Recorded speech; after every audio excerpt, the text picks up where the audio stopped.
Bonjour à tous, je m'appelle Frédéric Jaffrès, je suis directeur technique de la société Satellize. Je suis accompagné aujourd'hui par Thomas Balladur, le président de la société Interstice. Interstice est un client de Satellize. Le sujet qu'on va vous présenter cet après-midi, c'est un retour d'expérience sur la mise en œuvre et l'administration de plateformes cloud sur la région Secnum Cloud d'Outscale.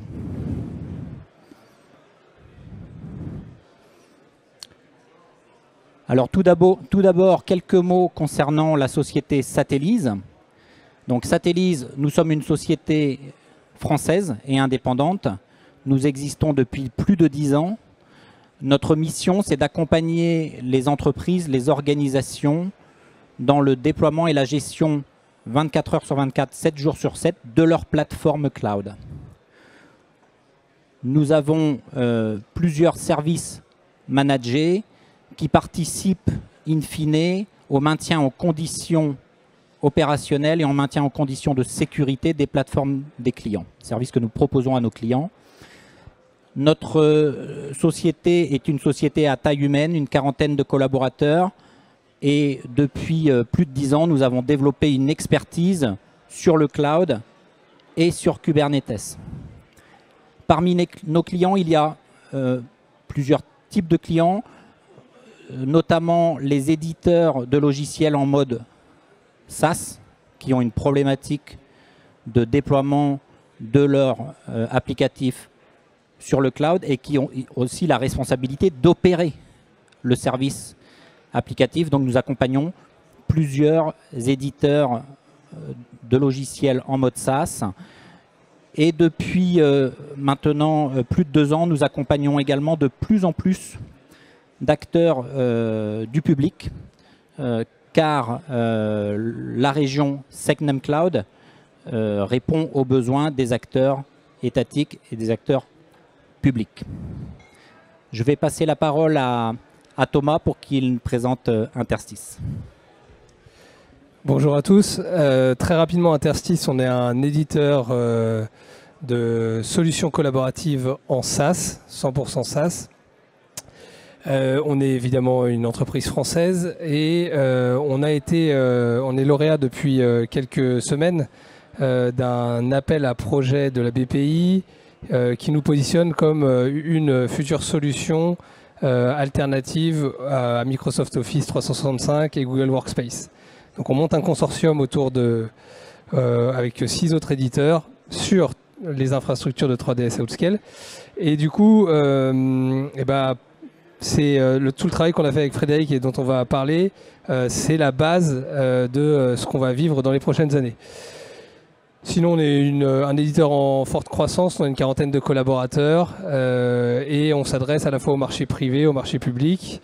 Après, on a parmi nos principaux clients l'État, notamment la direction interministérielle du numérique. Alors, oui, c'est encore à moi. Donc, pourquoi on est venu chercher Satellize et pourquoi on est parti sur du Secnum Cloud? En fait, c'est assez simple. Au départ, on a d'abord suivi nos clients. On avait un client, pour ne pas le nommer l'État, qui avait besoin de migrer sa solution qui était jusqu'à présent opérée par nous sur Orange chez OBS, sur du Secnum Cloud. Le choix s'est assez vite porté chez 3DS Outscale. Et quand on déménage, généralement, on range sa chambre avant de déménager. Et quand on déménage dans une autre maison, on prend un peu plus grand. On vérifie, on fait le choix de peut-être mettre les enfants dans des chambres séparées. Ben là, c'est un peu pareil. On a travaillé autour de l'architecture avec Satellize pour que le déploiement sur l'environnement Secnum Cloud il soit aussi porteur à la fois de scalabilité pour l'application et de sécurité. Donc c'est d'abord une opportunité client qui nous a fait aller sur du Secnum Cloud, mais on en a profité pour préparer l'avenir parce que le marché évolue vers ce type d'hébergement. La souveraineté, c'est quelque chose sur lequel il y a une tendance de fond chez les éditeurs, mais aussi chez les clients. Et ce travail qu'on a réalisé et que va vous détailler Frédéric, il nous prépare. Parce qu'aujourd'hui, on a le premier étage de la fusée qui est labellisé, c'est l'infrastructure. Mais tout le travail de construction qu'on a fait sur cette infrastructure, il va nous servir derrière à aller chercher d'autres niveaux de labellisation.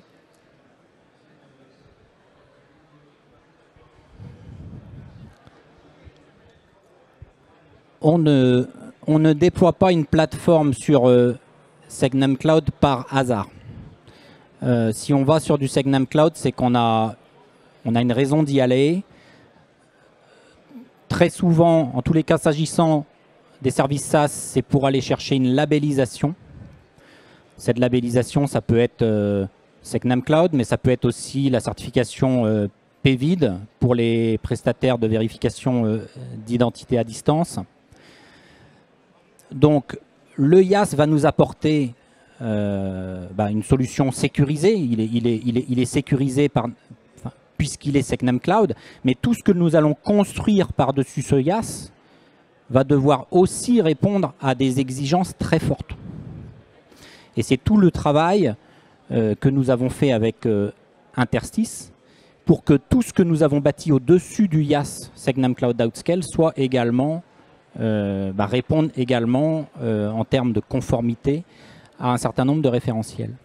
Donc ce sont autant de challenges à relever au niveau de l'architecture de la plateforme tout d'abord, ensuite au niveau de l'outillage d'administration de la plateforme, et enfin en termes de méthodologie pour mettre en œuvre et pour administrer cette plateforme. Concernant l'architecture, donc on vient de le dire, ce sont des plateformes qui sont business critical, sur lequel il y a une attente en niveau de service qui est élevée. Donc ça veut dire de facto des plateformes qui doivent être pensées haute disponibilité, qui doivent être pensées performance. Là, très vite, il y a une technologie qui devient presque incontournable. C'est Kubernetes. Kubernetes, en quelques mots, c'est l'orchestrateur, c'est une couche qu'on met par-dessus les instances qui permet d'orchestrer des containers. Donc on va pouvoir ensuite déployer sur son cluster Kubernetes ces pods applicatifs avec une très grande agilité. Kubernetes va nous faciliter l'implémentation de la plateforme, le déploiement de la plateforme en mode dual AZ. Alors pourquoi dual?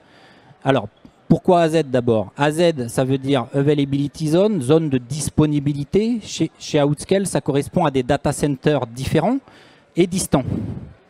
Donc quand on monte une plateforme sur 2 AZ, chez Outscale, ça veut dire qu'on est sur 2 data centers distants. Donc on a vraiment une redondance géographique de son infrastructure. Pourquoi dual? Parce que la région Segnum Cloud, elle contient 2 AZ chez Outscale. Donc pour monter une plateforme dual AZ chez Outscale, on va déployer plusieurs clusters Kubernetes et on va interconnecter tous ces clusters avec une solution de service mesh qui va faire que les pods qui sont dans une AZ, ils puissent discuter directement avec les pods qui sont dans une autre AZ, pour simplifier. Ensuite, Kubernetes, il va nous permettre également de faciliter la gestion de la montée en charge. Thomas nous disait, j'ai besoin d'un service qui monte en charge. Donc Kubernetes, il vient avec des fonctionnalités telles que HPA, Horizontal Pod Autoscaling. Donc Kubernetes, il va instancier un nombre de pods applicatifs, par exemple, je sais pas moi, 10 au départ. Et si la charge monte, il va allumer des pods supplémentaires sur le cluster. Et à un moment donné, il n'aura plus de place sur les workers. Les workers, dans le cluster, c'est les instances qui font tourner les pods applicatifs. Il n'aura plus de place sur ces workers. Donc, avec Kubernetes et quelques développements complémentaires, on va faire de l'auto-scaling, c'est-à-dire ajouter des instances, allumer des instances sur le cloud Outscale qui deviennent des workers dans ce cluster Kubernetes. Et on va pouvoir continuer à monter en charge. Voilà. Donc, Kubernetes, incontournable sur les plateformes que l'on déploie sur Segnum Cloud. Ces plateformes, Segnum Cloud, dans Segnum Cloud, il y a Sec, donc doivent être hautement sécurisées. Depuis plus de 2 ans que l'on déploie des plateformes en prod sur Kubernetes et sur Segment Cloud, on a été amené à industrialiser certaines solutions de sécurité. Alors soit c'est des choses qu'on a développées, soit c'est des choses qu'on a industrialisées, rendues plus standards. Sur la sécurisation des données, on a travaillé sur le chiffrement, pas le chiffrage, le chiffrement. Notamment, on a développé une solution de KMS, donc un Key Management System. Ce KMS, il est utilisé par l'applicatif d'interstice. Hein. C'est l'applicatif qui interagit avec le KMS. Et c'est grâce à cette brique KMS que sur la plateforme applicative, chaque document de chaque utilisateur est encrypté. Et seul cet utilisateur, dans sa session, peut décrypter le document. On a développé également ce qu'on appelle OOS Script, c'est la capacité à ne positionner sur le stockage objet d'Outscale que des fichiers qui ont été préalablement également chiffrés. Le fichier lui-même et les métadonnées du fichier. Là, l'objectif, c'est que si quelqu'un accédait au bucket OOS d'une manière ou d'une autre, il ne pourrait pas lire les données qui sont sur ce bucket OOS. Seul le pod dans lequel il y a eu une injection de la clé pour décrypter, une injection au moment du démarrage du pod, peut accéder à la data, peut la lire. On a travaillé également sur la diminution de la surface d'attaque. Alors là, c'est des choses que l'on voit par ailleurs, hein, pas que sur Segment Cloud, mais là, on a industrialisé le fait d'intégrer du WAF de base dans chaque implémentation Kubernetes, et avec toute la gestion qui va autour du WAF, hein, parce qu'un WAF, on l'allume le jour 1, mais derrière, c'est un travail presque quotidien, hein, en fonction des remontées d'alerte du WAF au niveau des logs. On a travaillé aussi sur on a industrialisé une solution pour blacklister les IP. Ce qui est important, c'est que quand vous avez un service qui n'a pas vocation à être utilisé par des Russes ou des Chinois, ben, le plus simple, c'est que la plateforme, elle n'autorise pas les IP, les ranges d'IP de la Chine ou de la Russie à se connecter à votre plateforme. Et enfin, à chaque fois que l'on peut utiliser du MTLS au niveau des communications HTTPS, on implémente du MTLS.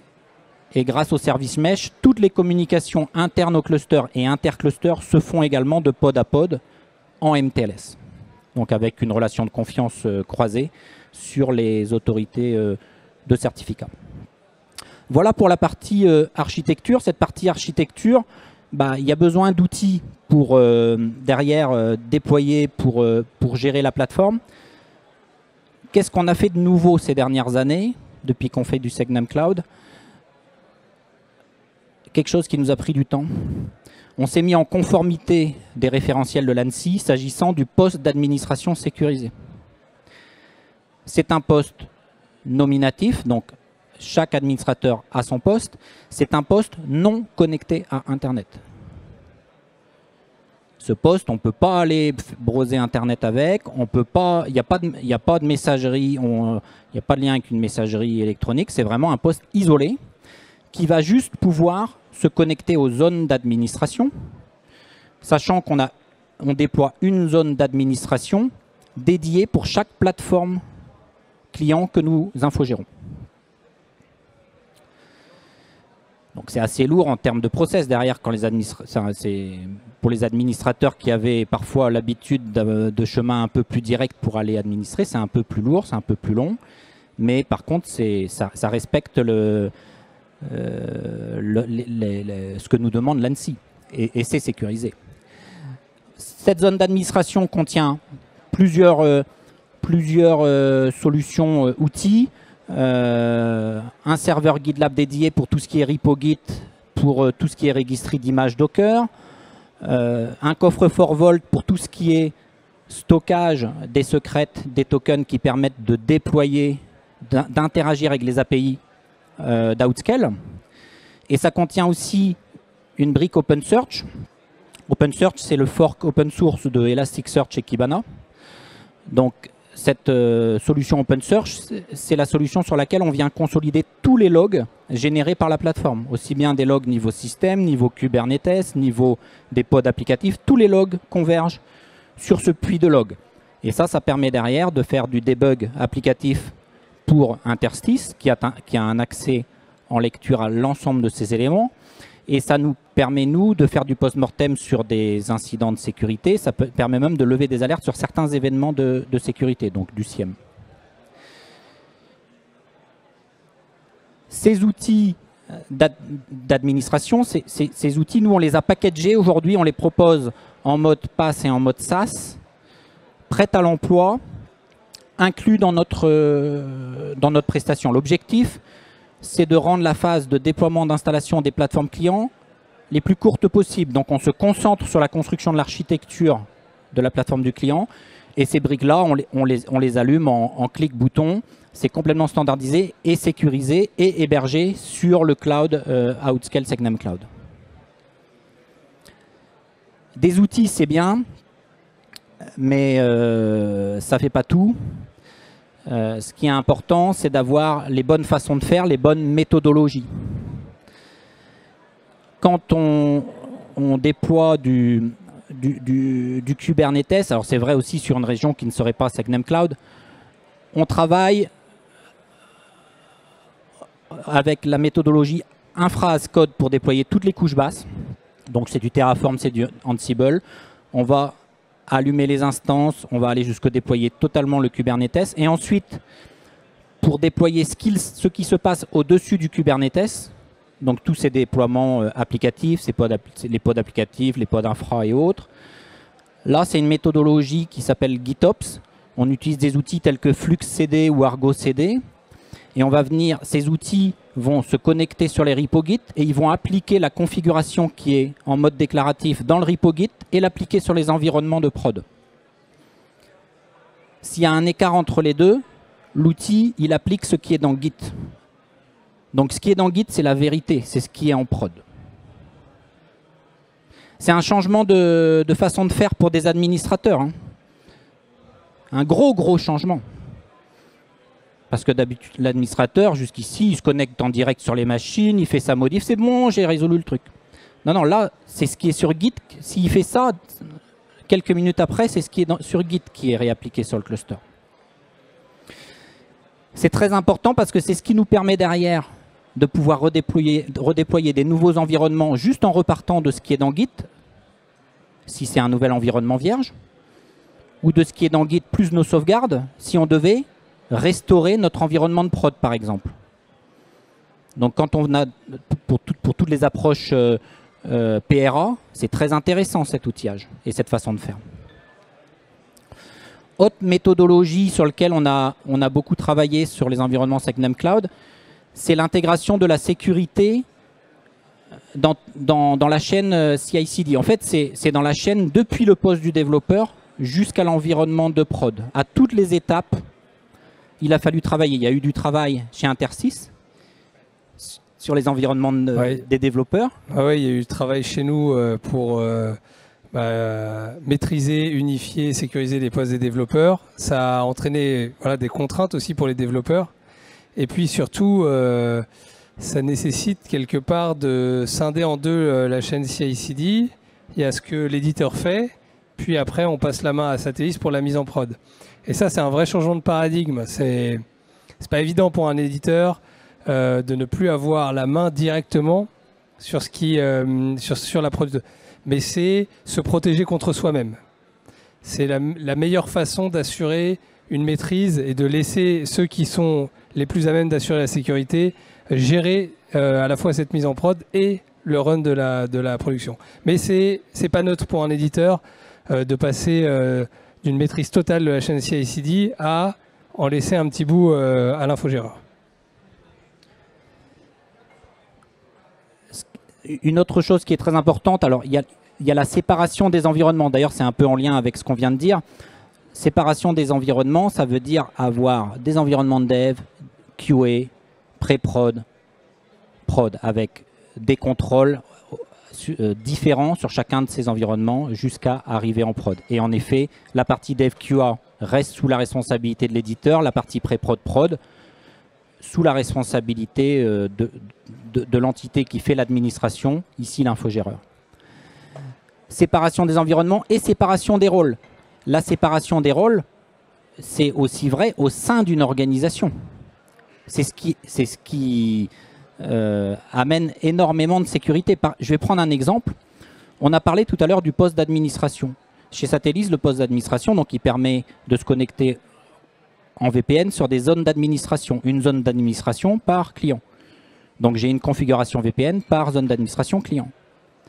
Ce VPN, il peut monter que si j'ai le certificat installé, la configuration installée sur le poste d'administration et le certificat. Pour installer cette configuration et le certificat, il faut faire, on fait une séance tripartite. Il y a 3 personnes différentes de Satellis présentes autour de la table ou sur la visio. Il y a la personne qui a les droits d'administration du poste d'administration. Il y a la personne qui utilise le poste d'administration. Donc lui, il est administrateur de la plateforme du client, mais il n'est pas administrateur de son poste d'administration. Et il y a l'administrateur du serveur VPN. Ces 3 personnes ensemble installent, déploient, configurent la passe-phrase, etc. pour qu'à la fin, ça fonctionne. Une fois que ces 3 personnes ont quitté la pièce, une de ces personnes seules n'est pas capable de déployer ce certificat sur un autre device.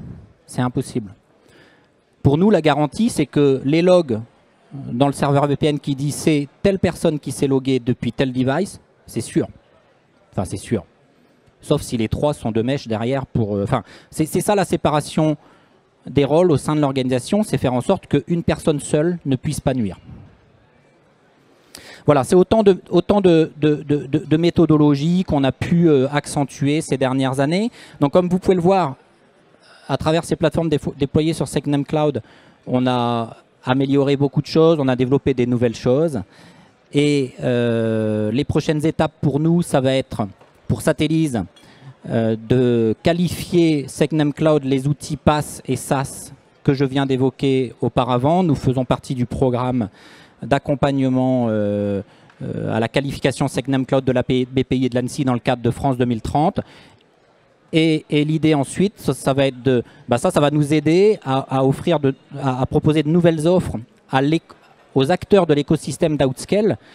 Et ça va permettre pour ces acteurs d'accélérer leur propre qualification SecNum Cloud. Et du coup, transition toute faite, puisque nous aussi, on va aller chercher une qualification.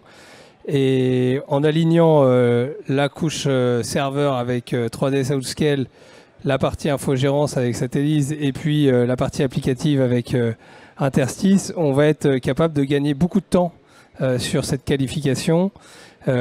Aussi parce que on a déjà passé du temps ensemble à monter tout ce que Frédéric vous a expliqué. Juste pour vous donner une petite